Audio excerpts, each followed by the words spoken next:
तो नमस्कार, जय हिंद दोस्तों। जीके लर्निंग पॉइंट में आप लोगों का स्वागत है। यदि आप भी pre BEd, pre DEd, SSC, railway या अन्य एग्जाम की तैयारी कर रहे हैं तो आपके लिए जीके का ये क्वेश्चन बहुत ही इंपॉर्टेंट होने वाला है, क्योंकि यहाँ हम ट्रिक से हर एक जीके के पॉइंट को याद करने वाले हैं। तो चलिए फिर क्वेश्चन की ओर बढ़ते हैं, जहां पर आपको क्वेश्चन पूछा गया है जी।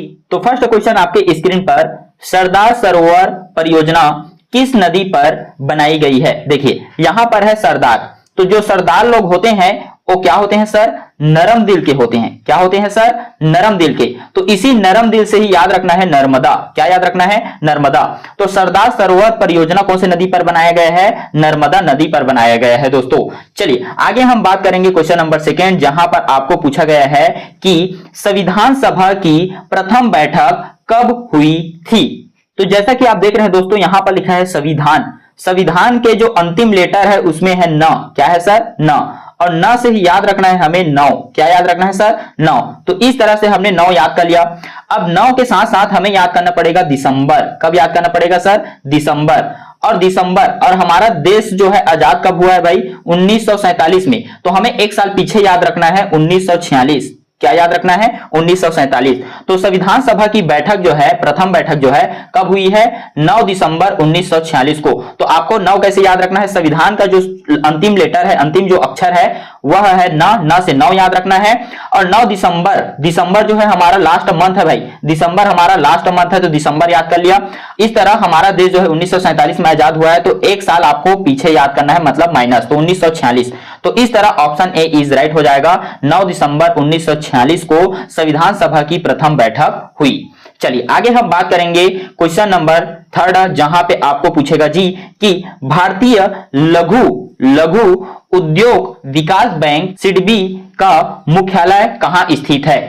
तो यहां भी आपको की पॉइंट क्या मिलेगा, लघु। देखिए लघु में शुरू जो लेटर है हमारा ल है, और आप देख पा रहे हैं लघु और लखनऊ, लघु और लखनऊ। तो इस तरह भारतीय लघु उद्योग विकास बैंक का जो मुख्यालय है वो कहां है जी, लखनऊ में है। ऑप्शन सी इज राइट हो जाएगा दोस्तों। तो जीके के हर एक टॉपिक को मैं ट्रिक से पढ़ाने वाला हूं दोस्तों, इस कारण चैनल को बिल्कुल सब्सक्राइब कर दीजिए, क्योंकि 100% गारंटी के साथ कहता हूं हर एक क्वेश्चन आपको याद हो जाएगा बिल्कुल ट्रिक से। चलिए आगे हम बढ़ते हैं क्वेश्चन नंबर 4, जहां पर आपको पूछा गया है सिंधु सभ्यता में विशाल स्नानागार कहां से प्राप्त हुआ है, आप लोगों को बताना है। तो यहां पर की पॉइंट क्या है, स्नान। स्नान मतलब नहाना। अब नहाने कौन जाएगा सर, मोहन जाएगा, मोहन। नहाने कौन जाएगा, मोहन। तो मोहन से ही आपको याद रखना है मोहनजोदड़ो, यानी कि ऑप्शन बी इज राइट हो जाएगा। तो हमारा ट्रिक क्या कहता है, सिंधु सभ्यता में विशाल स्नानागार कहां है। तो स्नान से आपको याद रखना है, नहाने के लिए कौन जाता है, मोहन जाता है, और मोहन से ही याद रखना है मोहनजोदड़ो।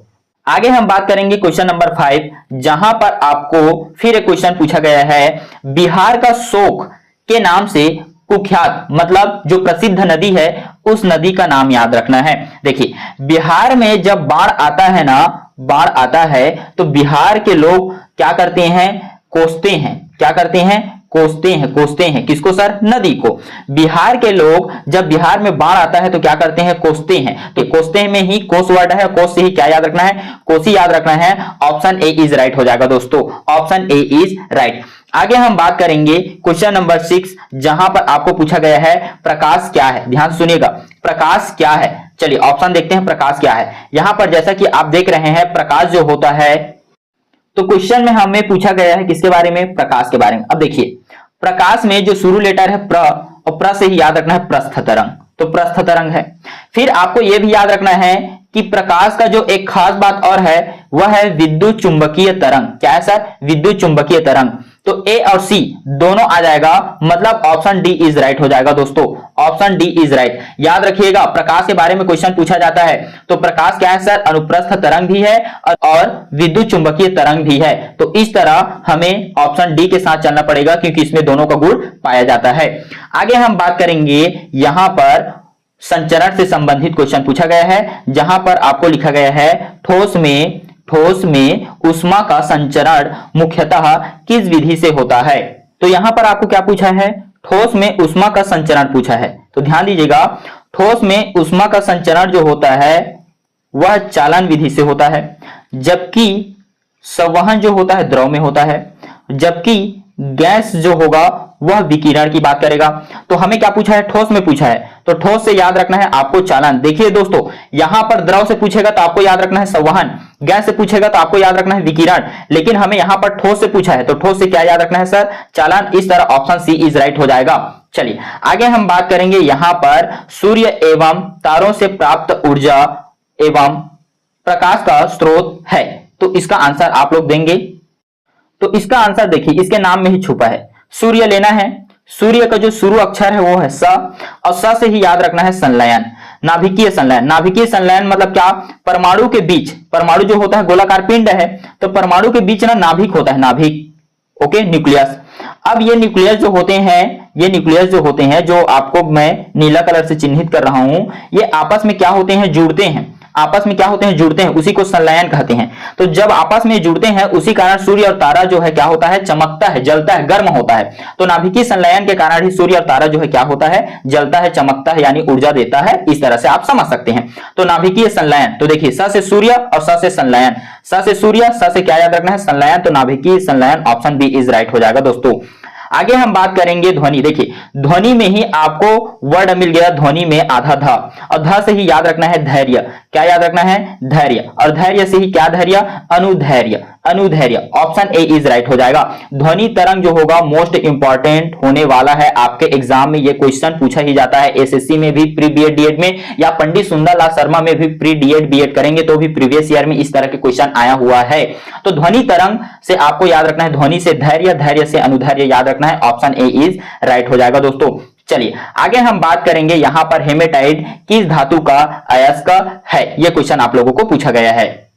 तो इसके लिए हमारे पास ट्रिक है दोस्तों। देखिए सबसे पहले लोहा, लोहा जो है क्या है सर, धातु है, ये बात आपको पता है। लोहा को इंग्लिश में हम आयरन भी कहते हैं, क्या कहेंगे सर, आयरन। तो यहां पर मैं लिख देता हूं आयरन। अब लोहा के जो शुरू लेटर है उसको देखिए, लोहा का जो शुरू लेटर है सर ल है, ल से याद रखना है लिमोनाइट। लिमोनाइट को कभी कभी लाइमोनाइट भी लिख देता है, तो घबराने की जरूरत नहीं है, वही है। ये जो लिमोनाइट है यह अयस्क है। उसके बाद देखिए ह से आपको याद रखना है हेमेटाइट, क्या याद रखना है, हेमेटाइट, हेमेटाइट भी अयस्क है। और यहां पर जो लोहा है, लोहा वह मैग्नेट की ओर खींचा चला जाता है, मैग्नेट का मतलब होता है चुंबक, तो चुंबक से ही याद रखना है, मैग्नेट से ही याद रखना है मैग्नेटाइट, ठीक है। तो इस तरह से ये तीनों के तीनों क्या है सर, अयस्क है, जबकि लोहा धातु है। तो आपको क्या पूछा गया है, हेमेटाइट जो है किस धातु का अयस्क है, तो बिल्कुल सर लोहा का, ऑप्शन सी। यदि आपको हेमेटाइट नहीं लिमोनाइट पूछ देता या मैग्नेटाइट पूछ देता तो भी आपको आंसर क्या लेना पड़ता, लोहा लेना पड़ता दोस्तों। तो इस तरह से ऑप्शन सी इज राइट हो गया। ये ट्रिक बिल्कुल याद रखिए दोस्तों, यहां से क्वेश्चन बनेंगे। आप लोगों को एक पॉइंट यहीं पर और बता दूं, जैसे यहां पर मैं लिख देता हूं ए, मैंने क्या लिखा, ए के बाद क्या आता है सर, बी। तो ए से याद रखना है एल्यूमिनियम, ए से क्या याद रखना है, एल्यूमिनियम, जो यहां पर लिखा हुआ है। तो एल्यूमिनियम क्या है सर, धातु है। और इसका अयस्क का क्या है पता है, देखिए एल्यूमिनियम से आपने ए याद कर लिया, ए के बाद क्या आएगा बी, और बी से क्या याद रखना है, बॉक्साइड याद रखना है। और बॉक्साइड क्या है सर, अयस्क है। बॉक्साइड क्या है जी, अयस्क। तो इस तरह बॉक्साइड जो होगा हमारा अयस्क है। अब देखिए क्वेश्चन कैसे पूछेगा पता है, आपको पूछेगा एल्यूमिनियम का अयस्क का नाम बताइए, बॉक्साइड, या आपको पूछेगा बॉक्साइड जो है किसका अयस्क है, तो बॉक्साइड में लिख लेना बी, और बी के पहले आएगा ए, और ए से याद रखना है एल्यूमिनियम। तो इस तरह से मैंने यहां पर दो टॉपिक को ट्रिक के साथ आप लोगों को बता दिया। इससे क्वेश्चन बनेगा तो बिल्कुल आसानी तरीके से आप बना सकते हैं। चलिए आगे हम बढ़ते हैं नेक्स्ट क्वेश्चन, जहां पर आपको पारिस्थितिक तंत्र से क्वेश्चन पूछा गया है। तो यहां पर क्वेश्चन है, पारिस्थितिकी में उत्पादक उन्हें कहा जाता है, यानी हम उत्पादक किसे कहेंगे, ध्यान से सुनिएगा। ये हमारा पौधा है और ये उनकी पत्तियां हैं, ठीक है। उत्पादक इन्हें कहते हैं। अब पौधों में आप क्या क्या ग्रुप देखते हैं सर, तो ये होते हैं स्वपोषी। स्वपोषी का मतलब होते हैं जो भोजन अपना स्वयं बनाते हैं। क्यों बनाएंगे सर, क्योंकि इनमें क्लोरोफिल पाया जाता है। क्या पाया जाता है दोस्तों, क्लोरोफिल वर्णक पाया जाता है, जो स्वयं भोजन बनाने के लिए इन्हें क्या करते हैं, प्रेरित करते हैं। किसकी उपस्थिति में, कार्बन डाइऑक्साइड की उपस्थिति में, जिसको मैं लिख देता हूं CO2, और किसकी उपस्थिति में सर, जल की उपस्थिति में। और हमें क्या चाहिए, प्रकाश चाहिए, किसका सर, सूर्य का। तो ये पॉइंट, तीनों पॉइंट याद रखिएगा, इनके बिना पौधे जो है भोजन नहीं बना पाएंगे। तो क्या क्या चाहिए, कार्बन डाइऑक्साइड, वाटर चाहिए, प्रकाश चाहिए। अब क्लोरोफिल जो होता है इसका वर्णक है, जिसके कारण पत्तियां का रंग क्या होती हैं, हरी होती हैं। अब स्वपोषी होते हैं, स्वपोषी मतलब अपना भोजन स्वयं बनाते हैं। तो यहां पर कहीं पर लिखा है क्या, अपना भोजन स्वयं बनाते हैं, बिल्कुल सर ऑप्शन बी में लिखा है। तो ऑप्शन बी इज राइट हो जाएगा दोस्तों। चलिए आगे हम बात करेंगे यहां पर नेक्स्ट क्वेश्चन, जहां पर आपको मिलेगा निम्नलिखित में किस तिथि को विश्व पर्यावरण दिवस, देखिए पर्यावरण में ही प है, पर्यावरण में ही क्या है सर, प है, तो प से ही याद रखना है 5, प से ही याद रखना है 5। अब 5 कब, जून, गर्मी के दिनों में, है ना, पर्यावरण दिवस जो होता है गर्मी के दिनों में हम मना रहे हैं भाई, तो 5 जून याद रखना है। तो देखिए पर्यावरण में प है और प से ही 5 याद रखना है, तो 5 जून जो होगा राइट आंसर हो जाएगा दोस्तों। आगे हम क्वेश्चन नंबर 13 की ओर बात करेंगे, जहां पर आपको हिंदी साहित्य से क्वेश्चन पूछा गया है। साहित्य के क्षेत्र में ज्ञानपीठ पुरस्कार पाने वाले पहली महिला कौन थी? देखिए की पॉइंट यहां पर यह है दोस्तों, ज्ञान, ज्ञान हर कोई चाहता है और हर एक व्यक्ति को आशा होता है, इच्छा होता है कि भाई मुझे ज्ञान कहीं से मिल जाए। ध्यान से सुनिएगा, हर एक व्यक्ति को आशा होता है कि उसे ज्ञान मिले तरीके से, चाहे कोई अच्छे टीचर से, चाहे कोई अच्छे किताब से। तो ज्ञानपीठ सर्वप्रथम पुरस्कार किनको मिला है? तो आशा को मिला है, आशा। तो हमने ट्रिक से क्या याद कर लिया सर, ज्ञान मिलने की आशा सबको होती है, ज्ञान मिलने की आशा सबको होती है। तो इस तरह ऑप्शन डी इज राइट हो जाएगा, आशा पूर्णा देवी राइट आंसर होगा। चलिए आगे हम बात करेंगे, प्राकृतिक गैस में मुख्यतः कौन सी गैस रहती है? देखिए प्राकृतिक गैस को ही हम अलग अलग नाम से जानते हैं दोस्तों, कभी कभी इसी को हम बायोगैस कहेंगे, कई जगह इसी को हिंदी में जैव गैस कहेंगे, अब इसी को हम मार्स गैस भी कहते हैं। ध्यान से सुनिएगा, मार्स गैस। अब मार्स गैस में देखिए एक वर्ड मिल गया मा, क्या मिल गया सर, मा, और मा से ही याद रखना है मीथेन, और इसी मीथेन को कहीं कहीं जगह मेथेन लिखा जाता है। क्या लिखा जाता है? मेथेन। फार्मूला होता है इसका CH4, तो CH4 को हम बायोगैस, जैव gas, marsh gas, methane gas, methane gas, अन्य नामों से भी जानते हैं। तो म से मीथेन और म से मार्स गैस, म से मीथेन, म से मार्स गैस, और फार्मूला क्या होगा सर, CH4, CH4। तो ऑप्शन ए इज राइट हो जाएगा दोस्तों, ऑप्शन ए इज राइट हो जाएगा। चलिए आगे हम बात करेंगे नेक्स्ट क्वेश्चन, जहां पर आपको पूछा गया है हीमोफीलिया में। तो हीमोफीलिया में इन चारों में से क्या घटना देखने को मिलता है, हमें बताना है। चलिए यहां पर आप देखिए ट्रिक, हिम, हिम का मतलब होता है बर्फ, और बर्फ क्या होता है पता है, ये बर्फ जो है जम जाता है, जम जाता है, तो बर्फ जम जाता है, लेकिन इसी को हम धूप में रखते हैं तो क्या हो जाता है सर, पिघल जाता है, पिघलता है भाई। तो आप क्या समझ रहे हैं कि हिम में बर्फ पिघल रहा है, जमता नहीं है। उसी प्रकार रक्त जो है जमता नहीं है, थक्का नहीं बनता है ना भाई, थक्का का मतलब जमना, तो ये जमता नहीं है, क्या हो जाता है, पिघल जाता है। मतलब आपको कभी भी चोट आएगा तो रक्त जो है बाहर निकलते जाएगा, निकलते जाएगा, निकलते जाएगा, तो इसे हम क्या कहते हैं, हीमोफीलिया कहते हैं। क्या कहेंगे, हीमोफीलिया। तो इस तरह ऑप्शन बी इज राइट हो जाएगा दोस्तों। आगे हम बात करेंगे, यहां पर आपको कुछ क्वेश्चन सीडीपी से संबंधित यहां पे देखने को मिलेगा दोस्तों। कक्षा शिक्षण में विद्यार्थी तब तक ध्यान केंद्रित नहीं करेंगे, कब तक ध्यान केंद्रित नहीं करेंगे, जब तक उनमें जिज्ञासा पैदा नहीं की जा सकती, उनमें कड़ा अनुशासन नहीं होगा, यह नेगेटिव है, कड़ा अनुशासन हम कर नहीं सकते, उनसे प्रश्न नहीं पूछे जाएंगे। क्यों नहीं पूछे जाएंगे भाई, आकलन कैसे होगा। श्याम पट का प्रयोग नहीं किया जाना चाहिए, क्यों नहीं करेंगे, बिल्कुल करना चाहिए। ध्यान केंद्रित हम कब नहीं कर सकते, जब तक उनमें जिज्ञासा पैदा नहीं किया जा सकता, उनमें इंटरेस्ट लाना जरूरी है। बच्चों के हृदय में पढ़ाई के प्रति इंटरेस्ट लाना बहुत ही अनिवार्यता है दोस्तों, तो ऑप्शन ए इज राइट हो जाएगा। चलिए आगे हम बात करेंगे, यहां पर क्वेश्चन पूछा गया है, शिक्षण को समाज में अपना स्थान बनाने के लिए क्या करना चाहिए। किसको सर, शिक्षक को, एक टीचर को समाज में स्थान बनाना है, उनके लिए हमें क्या करना चाहिए। किसी राजनीतिक पार्टी में रहना चाहिए क्या, बिल्कुल नहीं, गलत हो जाएगा। अपने दायित्व को ठीक से निभाना चाहिए, ये लगभग ठीक लग रहा है, आगे बढ़िए। सभी राजनीतिक पार्टियों में भाग लेना चाहिए, बिल्कुल गलत सर। उसके बाद समाज में अलग रहना चाहिए, अगर समाज से अलग रहेगा तो बच्चों को क्या सिखाएगा, तो ये भी गलत हो जाएगा। तो ऑप्शन बी इज राइट हो जाएगा दोस्तों, ऑप्शन बी इज राइट हो जाएगा। चलिए आगे हम बात करेंगे, यहां फिर एक कुछ क्वेश्चन है कि सर उत्तम अधिगम के लिए, क्या क्वेश्चन है, उत्तम अधिगम के लिए आवश्यक है, क्या आवश्यक है। अधिगम का मतलब है सीखना, सीखने के लिए हमें क्या क्या आवश्यकता होती है, चलिए समझते हैं। शिक्षण व्याख्यान तथा अधिगम में परीक्षणों की।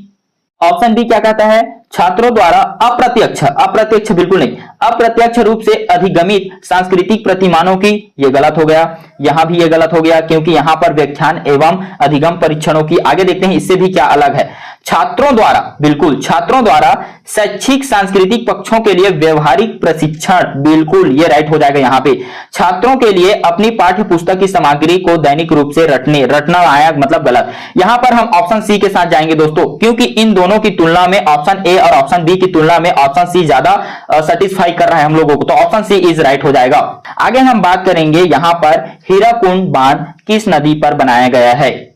तो यहां पर ट्रिक क्या है, देखिए हीराकुंड बांध, हीरा जब मिलेगा आपको ना तो आप महान बन जाओगे, हीरा जब मिलेगा आपको तो आप क्या बन जाओगे, महान बन जाओगे।